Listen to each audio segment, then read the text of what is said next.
একটা বিমান একটা দুর্ঘটনা মুহূর্তে মাইলস্টোন কলেজ রূপ নিল এক বিভীষিকায়। যেখানে একটু আগেও ছিল ক্লাসের কোলাহল, সেখানেই তৈরি হলো শত শত আর্তচিৎকার। বাংলাদেশ বিমান বাহিনীর F7 মডেলের বিমানটি দুপুর 1:06 উড্ডয়ন করে। 12 মিনিট পর ঠিক 1:18 বিমানটি বিধ্বস্ত হয়। বিমান চালাচ্ছিলেন ফ্লাইট লেফটেন্যান্ট তৌকির। এটি তার সোলো ফ্লাইট ট্রেনিং এর অংশ ছিল। এই ধাপে এসে একজন প্রশিক্ষণরত বৈমানিক প্রথমবারের মতো একা কোনো প্রশিক্ষক ছাড়াই নিজে একটি বিমান ওড়ায়। ফ্লাইটের দৈর্ঘ্য ছিল সাধারণত 20 থেকে 30 মিনিটের, কিন্তু কে জানতো মাত্র 12 মিনিটেই সবকিছু শেষ হয়ে যাবে। তাছাড়া এই ট্রেনিং এর আগে পাইলটের মনোবল, দক্ষতা, জরুরি অবস্থা সামলানোর কৌশল সহ নানান বিষয় বারবার পরীক্ষা করে দেখা হয়। সবকিছু ঠিক থাকলে তখন তাকে একাই একটি বিমান নিয়ে ওড়ার সুযোগ দেওয়া হয়। তৌকির সবকিছুর যোগ্য ছিল। তিনি বিমান নিয়ে কুর্মিটোলা পুরান এয়ারফোর্স বেস থেকে টেক অফ করেন।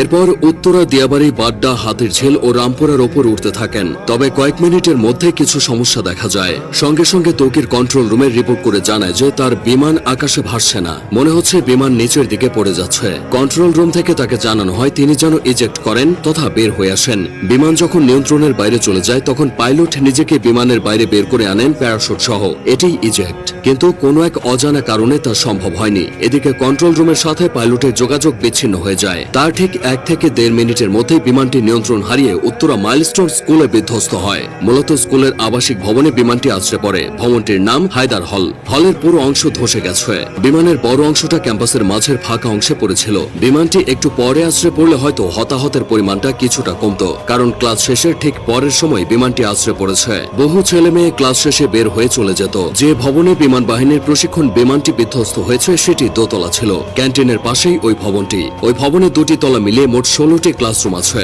আর 4টি শিক্ষকদের রুম। প্রাথমিকের 1ম থেকে 5ম শ্রেণীর ক্লাস হতো এই ভবনে। 3য় ও 4র্থ শ্রেণীর শ্রেণীকক্ষের সামনে বিমানটি বিধ্বস্ত হয়েছে। তখন ক্লাস চলছিল। কিছুক্ষণের মধ্যেই ক্লাস শেষ হতো। ঠিক সেই সময় কলেজের প্রজেক্ট 7 নম্বর ভবনে বিমানটি ধাক্কা লেগে জ্বালানি লিকেজ হয়। পরে প্রজেক্ট 2 ভবনের সামনে আছড়ে পড়ে। বেলা 1টার দিকে স্কুল ছুটি হয়ে যায়। তবে তখনও কিছু শিক্ষার্থী সেখানে অবস্থান করছিল।